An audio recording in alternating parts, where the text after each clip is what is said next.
ننګرهار کې د 15 میلیونه افغانیو په مالی لګښت د چرګانو او حیواني درملو بسته‌بندۍ کارخونه جوړه او ګټې اخیستنې ته وسپارل شوه.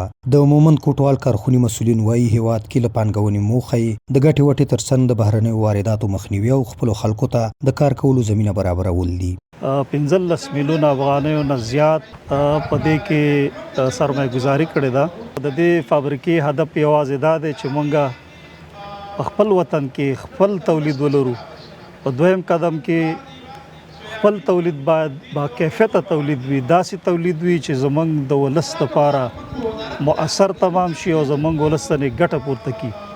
همدارنګه د دې فابریکې د مهمو اهدافو نه بل هدف دا دی چې خلکو ته د کار روزګار یو زمینه برابر شي. همدارنګه د ننګرهار کرنې اوبو لګولو او مالدارۍ ریاست مسؤلین وایي د مرغداني حیواني درملو بسته‌بندۍ په برخه کې هیواد د ځان بساینې خواته روان دی او له ورځې بلې ته په دغه برخه کې په بهرنیو هیوادونو تکیه کمیدونکې ده.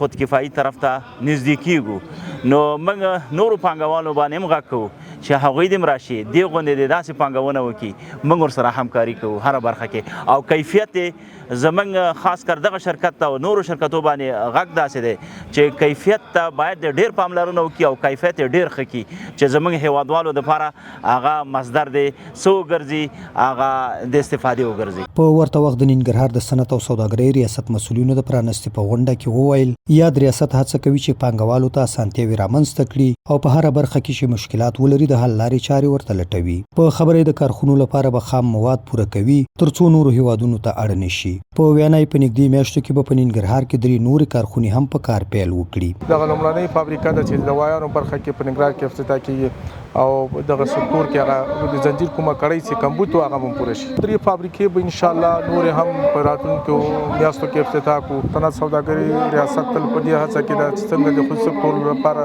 د روز زمينه برابر کړي او هغه ستونزې چې خصوصي سکتور سره مخ ده د هغې په منځوړلو کې همکاري وکړي. د موږ فابریکاداران د هغه په برخه کې د خام موادو په برخه کې کومه ستونزه لري کولی شي چې موږ سره شریکه کړي.